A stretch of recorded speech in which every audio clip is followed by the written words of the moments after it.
You're listening to What She Said, a podcast for bloggers and creatives hosted by me, Lucy Sharif, a freelance journalist living in London.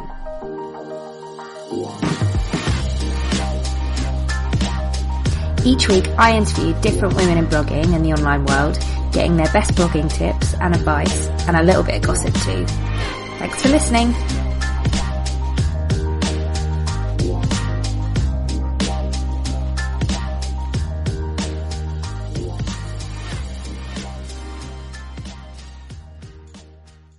Welcome to another episode of What She Said. In this episode, I chat to Jessica Rose Williams. She's a minimalist lifestyle blogger and coach living in Sheffield, and despite only starting her blog a few short months ago, her blog is actually the same age as my baby.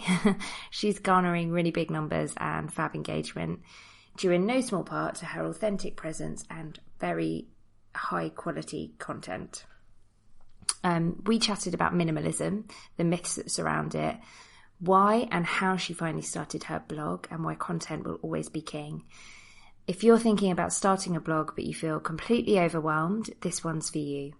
As I write these show notes, I'm actually quite heavily in burnout. And the way Jessica and I connected, although we'd followed each other on Instagram for a little while, is because I was trying to clear out stuff, declutter in my flat and feeling completely overwhelmed, and she came to my rescue and saved the day. She's been such a support, and I only know her through Instagram, which is crazy. I sort of feel like I know her in real life, but anyway, she's incredible. So as soon as her coaching packages go live, you should definitely sign yourself up for one, because she's already been coaching me basically, and she's incredible. Enjoy the show. Hello Jessica, welcome to the podcast. Hello. Thank you for having me. Oh, you're more than welcome. Thank you so much for being part of it. So for anybody that doesn't know who you are, can you introduce yourself and just tell us a little bit about your blogging journey so far? Yep, I am Jessica Williams. I am jessicarosewilliams.com for the blog, based on the fact that I couldn't get Jessica Williams on Instagram, which is where I actually started. That's why the middle name is in there, and it's still a bit, I don't know about it, but I love it.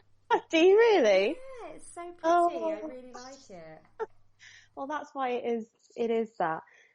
So I only started blogging in April, so I'm very new to all this, but I've been obsessed with Instagram for years. Mm-hmm. That's where all the sharing and the being creative really started for me, but I never quite felt confident enough to really put myself out there via a blog. Yeah. So I just sort of used to do, mini stuff on Instagram basically. But my blog it's a minimal lifestyle blog. So it's all about living with less and the benefits of that. And I blog about travel as well. And yeah, that's it. Yeah, your blog is absolutely beautiful. I'll link everything in the show notes. It's so Thank great, and you cover so many interesting topics. It's really worth a read. And your Instagram is so beautiful. So, when did you start your Instagram? Oh God, my first memories of Instagram, I didn't even know what it was. It was probably back in 2012. When you just had the filters and you took photos on there. I was a Nashville girl from the start. Oh, I love Nashville. I really overused it. Yeah, me too. That was my favourite. It's cringe, isn't it? Yeah. But I mean, in the beginning, I didn't even realise that it was a social media. I just thought it was an editing tool. So I just put loads of different crazy photos on there. And then I had to delete quite a lot of them off. And then as it grew and started following people and, just fell in love with it basically. Yeah. So you've got a really solid following on Instagram, really good engagement and quite big numbers. How did you do that? Initially by posting a lot of what I knew was popular is the very honest answer. You know, I mean, I'm a really, really visual person. And as I said, I've been Instagram obsessed for years. So I'd look at what other people were posting and think, oh, I really like the look of this. You know, I want to try and create something similar. And there is a formula that can be followed. And this was all sort of pre-algorithm as well, which has made a complete difference. I mean, that completely changed the way I saw Instagram when that came in, and for the better, because definitely. I actually started talking to people when that came in. Oh, interesting. It's nice to hear someone say something good about the algorithm. Yeah, well, yeah, it is a love-hate thing, isn't it? But on reflection, having said that, I do actually think it is a good thing, because I feel like I actually have real friends on Instagram now. Is that really sad? No, not at all. I do as well. I mean, I'm a mum on maternity leave, so Instagram has been like a proper lifeline for me. I connected with you on Instagram, so many podcast guests who I chat to daily, and I feel like we're friends. Yeah. So all of a sudden, the algorithm came in, and it got a lot harder to get that, to get people to like, to get seen was so much harder. So I thought, oh, well, this isn't great. I need to switch things up here. I need to try and do something. And it really pushed me creatively. And I feel like my Instagram's changed for the better. Yeah. So I'm so much happier with it. I'm the happiest probably ever been with it. That's a really, really good point, that, it is harder now to get likes and comments and the rest of it, but actually that's just pushing us all to be a better version of ourselves. I think so. Yeah, that's how I see it. Good and positive. So, but it can be hard for people. You know, it is, oh God, when, you're not getting seen and you're trying your heart out to get the best content out there, and then it's not getting seen. It is hard, but we've got to take the positive, haven't we? Yeah, definitely. So going back to your blog, so you mentioned that you didn't want to start it for quite a while. No. What was holding you back? The fear of, it's usually with me when I'm frightened of doing something, it's the fear of failure. Yeah. So I guess I felt like, oh, what have I got to talk about? Nobody wants to listen to what I've got to say. Everyone's just going to laugh at it. No one will read it. Don't be silly. You know, it's just the self-doubt creeping in there. And that held me back for years, because I've read blogs for years and always sort of imagined what my own might look like, but could never quite push myself off that ledge. And then January we went on a holiday, and I always say that I have travels to thank for so much, because I come back and I'll always feel inspired to make some change or something like that. I don't know if it was something to do with the new year, but came back from Mexico in January, and I thought, you know what, I'm just going to do this, because I feel like I've got something to say. So what if nobody reads it? I want to start writing again. My sort of minimalism journey, I'd done all my decluttering, and life was changing very quickly, having got rid of so much stuff. So I had all this extra time on my hands, is the truth. Because my, crappy friendships had gone. I was only doing what I really wanted to do. And this space appeared. It was really strange. And I began to feel so creative. I had this crazy urge to just do it. So I did. That's brilliant. And so, I mean... And I'm so glad I did. I see lots of your posts shared by other people, which, for someone who has only just started blogging is amazing, because normally, there's nobody looking for ages. Yeah. So it's brilliant. So going back to kind of when you finally decided to, I don't know, reveal it to the world, as it were. Yeah. So you'd already started your minimalist journey. Mm-hmm. Do you think that really, actually, first of all, do you want to talk to us a little bit about that, because that is kind of your whole ethos, is minimalism? Yeah, it is. It's what I love writing about. It's what I'm most passionate about, is simplicity, and how applies to everything. It started for me about 2 years ago now. I was in a job I hated, just hated 9 to 5 life. I wanted something different. I didn't know how to get it. I wasn't particularly happy. There were all sorts of issues at work, and I wanted change. And reading blogs, as I said before, and I read a recommendation for the life-changing magic of tidying. Yeah. It's a really famous book, but it's so easy to read. And I literally read it in 2 days, and it changed my life. I just read it. It was as if she was speaking directly to me without going to, soulful on it. But it was just an eye-opener. So everything went. I just started decluttering like a crazy woman. And the more I did it, the better I felt. And I thought there's really something to this. I need to start reading about this more. So did you do the hardcore Marie Kondo, like literally? Yeah, word for word. Wow. Yeah, absolutely. And I've never gone back since. So that's just, that's what happened with me. And then I started looking into it more because I'm a big reader. And if I'm interested in something, I will obsess over it. I'll research it. I just go crazy for stuff. I have these, obsessions, and, but it's never really gone away with minimalism. I just absolutely love it. And then I felt the need to, to share it with everyone who would listen. And I think minimalism is such an interesting niche because it's kind of a state of mind, not to sound too wanky, but I know you do have to be careful with it because it can get quite deep. Yeah, totally. I loved your latest post on saying no without guilt and how to do it gracefully. It was really, really good and really helpful. Thank you. I think a lot of people struggle with that, especially women. Oh, absolutely. But yeah, I mean, you wouldn't necessarily, when people suddenly think of, when they think of minimalism, they might just think, oh, less stuff. But actually, it's so much more. It's so much more than that. It's a lifestyle, isn't it?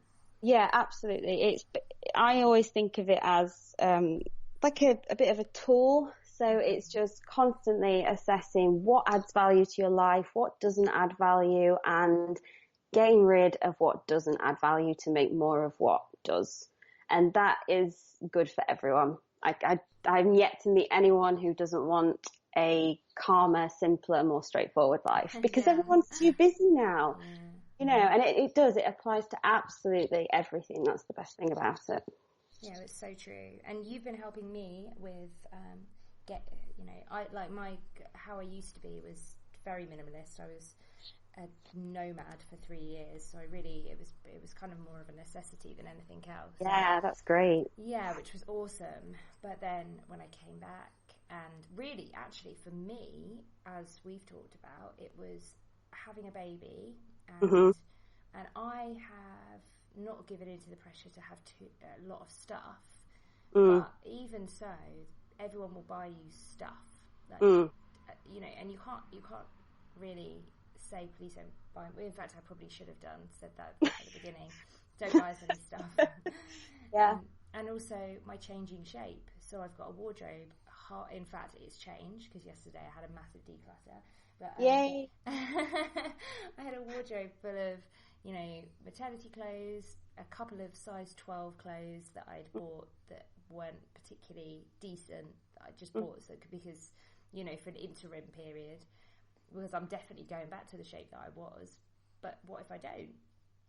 And like you said, I'm actually, it's having all those size 10 clothes in there that I don't quite fit into, or they feel uncomfortable because my actual, my body has just changed.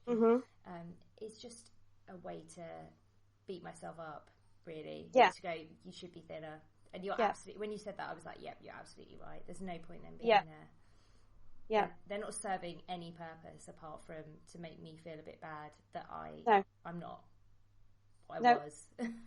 No, that's absolutely right. And I believe that we should only have things in our lives that serve us now. Yeah. And who we are now. And it's a case of constantly reassessing stuff. Just because those size 12 clothes serve you now doesn't mean they'll serve you in the future, but it doesn't mean you can't go, back to a different size or whatever. But living in the past is a bad thing. Yeah. Don't believe that. Yeah, 100%. But so many people do it, and it is so hard. What would be... So you gave me some really practical tips, and I felt I was so overwhelmed when I was talking about it. But I felt really calm and clear afterwards. So what would some practical tips be, do you think, for someone like me who's just completely overwhelmed, doesn't know where to start, but knows they want to do something? I think minimalism it's quite popular, and a lot of people see it as perfection, and they feel like it's unattainable. They see, maybe the Japanese people's houses with literally a mattress on the floor, and then we've got all the Pinterest images, and that's not necessarily how it has to be for you. So people think that it has to be perfect straight away, so they shouldn't even bother. My advice is always to just start small and start with whatever feels easiest. Don't overface yourself with it. You don't have to throw away absolutely everything all in one go. If that suits you, go for it. Amazing. But if you just want to do that junk drawer, then just do that and see how that makes you feel. It will make you feel amazing. Just that kind of draw, and then you'll build momentum, and then you'll go on from there. Don't set yourself up for failure. It is. To just start is, you're halfway there with that. Oh, that's good tips. So going back to blogging, because we've veered off. Yes. Talking about very interesting things, but still. What have been the things that have really helped you on your blogging journey, which I know is short, but you can refer to Instagram as well. Yeah. It is very short, really. I can't believe I've only been doing it since April. Going back to what I said earlier, I am an obsessive type, so I have to accept that about myself. If I'm into something, I will research the hell out of it, and that's what I did with blogging. I read it all, all the how-tos, listened to all the podcasts, and actually overwhelmed myself, which I think is very easy to do for new bloggers. There's almost too much advice out there, and if you listen to all of it, you drive yourself insane. You just completely burn yourself out. But the key things for me were Pinterest. A lot of people undervalue the power of it. I agree. So I would definitely read your blog post on Pinterest and how to use it, because that is amazing. It's really straightforward. Those tips are great, and it takes a while for you to get the traffic coming through from that, but that's been the best platform that I've done. I mean, I get much more traffic from that than I do Instagram. That's interesting. Yeah, well, I have 600 followers on Pinterest. I mean, that's the thing with Pinterest, you don't even need to build a following. Unlike everything else, people will find your stuff through searching. They don't have to follow you. So because it's a search engine. Exactly. It's not a social media platform. It's just a visual search engine. I love it. It's almost way more motivating than any other platform, because you really do see the results. Whereas with Instagram, obviously, unless you've got your swipe up function, when you've got your 10k followers, you only have one place to put a link, and that's it. Yep. So, I mean, and you do have that functionality and still don't get... I don't get anywhere near as many views from Instagram as I do from Pinterest. So definitely take some time to put the effort in there. I'm glad I did that. Yeah. I'm glad I found that when I did. Other stuff is, don't listen to all the advice, because there's just so much of it, and a lot of it's a load of crap. Don't run yourself into the ground. Apply a little minimalism. Do less but better is my idea. You don't have to blog 7 days a week, 5 days a week. Some advice tells you to do that. Get as much, content on there as possible. Well, what's the point when it's a load of rubbish? Yeah, absolutely. You want to blog once a week, once a fortnight, as long as it's the best you know, you've done your best and it's adding the most value, just do that. Yeah, completely agree. That's a really good tip. Yeah. You have to give yourself permission for that as well. We give you permission. If you want to blog once a month, absolutely, you have our permission. Absolutely. Yeah, definitely. It needs to be quality over quantity. I read as well about some rules where they say, oh, spend 20% of your time on the content and then, you know, 80% of the time just promoting it. Well, no, sorry, but you see those links and you click through to them and you just think, oh my God, you should have spent another hour on this, not promoting it on social media. So definitely focus on the content, because without good content, I don't think, you're just not going to get those return visitors. You're never going to be able to build up an audience. And do you focus on your email list? I didn't even consider an email list until I listened to the Me and Orla #authentic podcast. Oh, she has a really good episode on that. Yeah, it is really, really good about why you needed one. So this was all part of my obsessive research, you see. Into everything. And she said, oh, even if you don't think you need one, just build one. So I thought, okay then, I best do a YouTube MailChimp tutorial. So I did that and I started building one. And I'm really glad I did. And it's something that I wouldn't have necessarily done in the beginning. I think a lot of people don't, and most bloggers that I speak to, we've all started our email lists really late, or started focusing on them really late. But it's so important. I was chatting to Elle Croft, who runs the blog A Bird in a Hand. She pointed out, we don't own any of these social media platforms. Nope. We don't own any of our content. We don't own our followers there. The only thing you own is your website and your email list. That's all you have, really. So if everything else falls apart, then you need to have your email list, because they're the people that you can sell to. They're the people that are gonna. Well, and when I say sell, I don't necessarily mean you're gonna start selling tea towels or something to them, but unless that's your thing. But you know what I mean. They're the people that are engaged and that are here for you, essentially.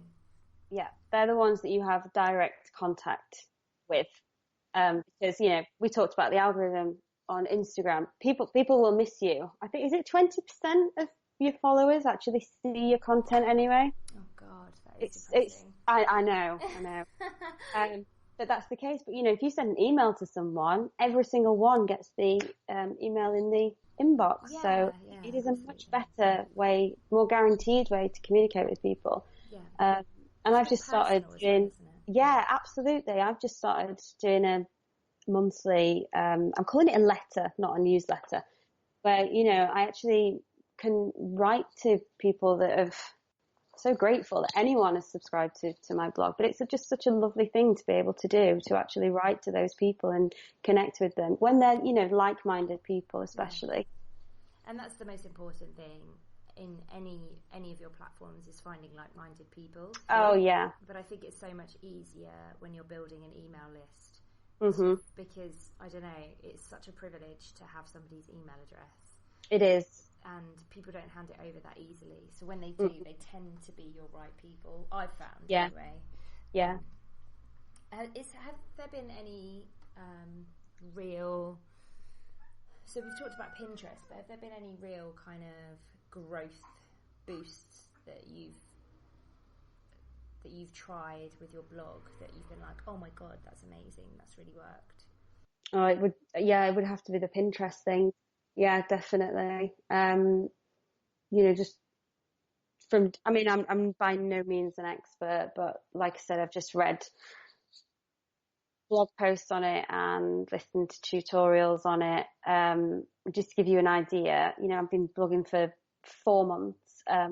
Just one of my posts last month got 10,000 views from Pinterest alone.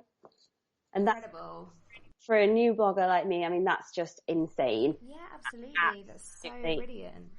So just to give people an idea of the numbers that it can do. And it doesn't take that much effort with Pinterest, so it's definitely worth definitely worth pursuing. That was the big one for me. Also think about guest posting. Oh, okay. Just had a light bulb moment there. So. Yeah, no, it's good. Because something I listened to not long ago, I can't remember which podcast it was, but they said it's an amazing story, and it was a brand new blogger, and they didn't even start their blog. They just put a page up, sort of like a home page, just with a subscription on there, just saying blog coming soon, please subscribe. And all they did was guest post for about 3-6 months, something like that. By the time they came to start their blog, they had 15,000 subscribers. Oh my goodness, that's incredible. Just from guest posting. So definitely don't underestimate that, because you might not have a very big audience, but if you can guest post for someone that does, that's a really great way to reach a wider audience. Just make sure it's a relevant someone audience. within your niche. Yeah, don't just go crazy on guest posting. Yeah. Well, that aren't interested in what you have to say. Yeah, absolutely. Is there anyone that you guest posted for? I suppose No Sidebar is completely brand, isn't it? Yeah, absolutely. I also did a guest post for Georgie St. Clair, who's an amazing illustrator. She's been really interested in applying a little bit of minimalism lately, and I did a guest post for her about my creativity boost from minimalism. So I did that one as well. But I'm always on the lookout for what I can do next. Oh, that's a really good tip, is guest posting. I'm actually not a massive proponent of guest posting, and that is because I read all the advice when I started a blog, and I guest posted loads, and it was such a faff and such a lot of effort, and I got no return from it at all. Oh no. But I think it was probably a lot more, on reflection, it was a lot more because I am only now really, probably in the past year, writing about the things that are really the things that I want to be writing about. Okay.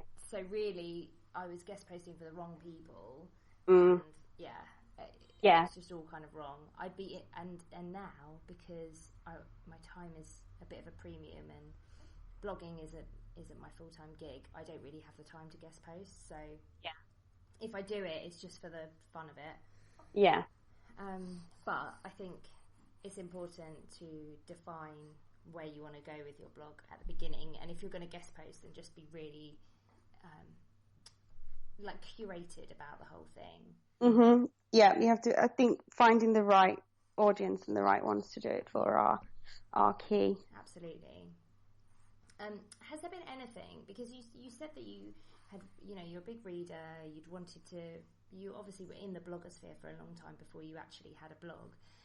Was there anything that, I know you had the same kind of feelings as so many people that I talk to about what can I add to the plate? There's so much out there already. What am I going to say that's any better or even different to what everybody else is going to say? But was there anything that really was a big stumbling block for you, particularly when you were first starting your blog? In terms of getting going, or for me, I'm really susceptible to. I'm not super confident, so I'm really susceptible to listening to advice and taking on each bit of advice and being like, okay, well that's what I need to do now, and then someone will say that's wrong, and I'm like, okay, that's wrong. Oh yeah, no, absolutely, yeah, no, I understand now. Sorry, absolutely, exactly the same stuff. Oh, do you know what the worst thing is? Is to start comparing yourself to other people. Oh, yes. That is the quickest way to feel horrendous about yourself. Isn't it? The quickest way. It's like somebody's opened a trap door. Yeah, totally.